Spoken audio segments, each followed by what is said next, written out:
welcome back to my channel. Thank you for joining me for another episode of Simply Social Work. I've talked before about when you might need or benefit from trying psychotherapy, and today I thought it'd be a good idea to dive into what modern day therapy actually really looks like. Again, the goal here is to reduce stigma, because hopefully if you have a better understanding of what you can expect, actually trying it for yourself may be less uncomfortable or intimidating. So let's bust some myths right off the hop. No, you aren't going to lay on my couch. And unless your mother is relevant to your presenting problem or what you want to discuss, she probably isn't going to be the focus of our time together. You are going to be doing a lot of the talking. In fact, most of it. Oh, and there is going to be homework too. The image of a person stretched out on a couch like this one staring at the ceiling was at one point accurate. In the early days of therapy, sessions with a psychoanalyst typically looked just like that. The idea was that lying down is associated with certain emotionally charged ideas, such as sleeping, because psychoanalysts have a major thing for analyzing your dreams, being vulnerable, sex, childhood, or comfort. Oftentimes, the analyst would actually strategically place their chair so that they were behind and out of sight of the patient, but still close enough to convey trust and attentiveness. The goal was to free the person from worrying about the interaction and to focus on themselves and kind of their inner thoughts. And there are still therapists today who utilize psychoanalysis or who call themselves psychoanalysts. And those still do use the couch method sometimes. But overall, as other approaches have expanded, most modern day psychotherapy sessions involve you sitting upright in a comfortable chair or couch across from your psychotherapist in a matching or similar chair. There's also a growing use of online or virtual therapy, especially as technology continues to grow. And while in the field there is debate as to the pros and cons of each approach and which outweighs the other, many find virtual therapy to be a more convenient and accessible option. Here in Ontario, we have the telehealth network for a variety of healthcare services, and many psychotherapists were able to utilize it to quickly transition from in-person to online at the start of the COVID pandemic. And while I personally think that only hearing a client's voice or dealing with technical difficulties or missing some of their body language isn't ideal, being able to provide services to those who could never have utilized them otherwise makes it more than worth it. Now, I can't tell you exactly what your therapy sessions will look like. That's going to depend on you, your presenting problem, and your therapist.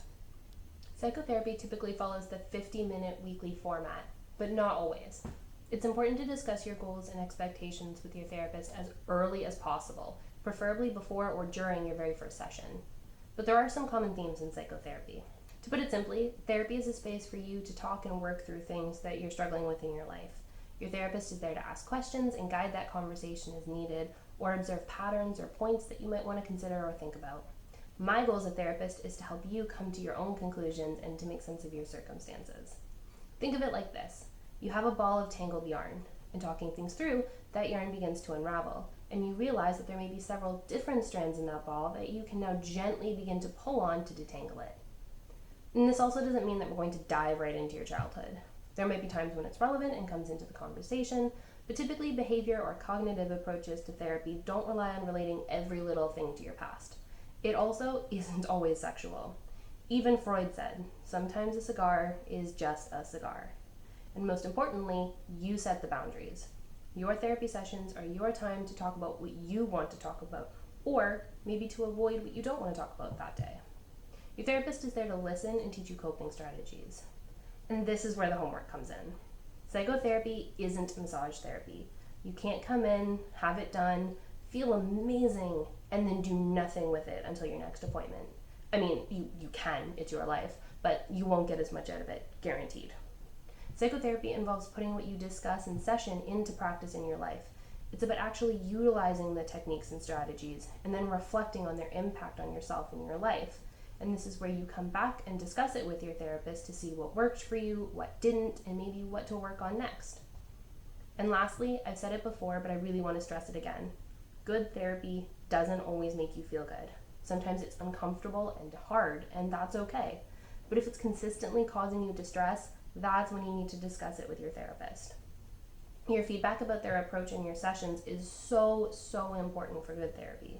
You and your therapist are collaborating, you're a team. And if that isn't working, it needs to be addressed as soon as possible. Maybe it involves taking a different approach, trying something different. It could involve maybe even a different therapist in that practice, or a referral to a different practice who maybe is better suited to your needs altogether. But if you don't identify that early, you may be kind of stuck in that pattern that isn't really benefiting anyone. And so that's it, you guys. Thank you for joining me for another episode in this therapy series. If you found it interesting or helpful, be sure to give it a like, and don't forget to subscribe so you never miss one of my videos. I'll see y'all next week.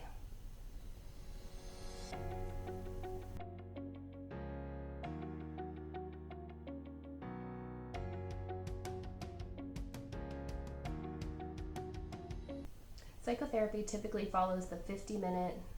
Are you serious right now?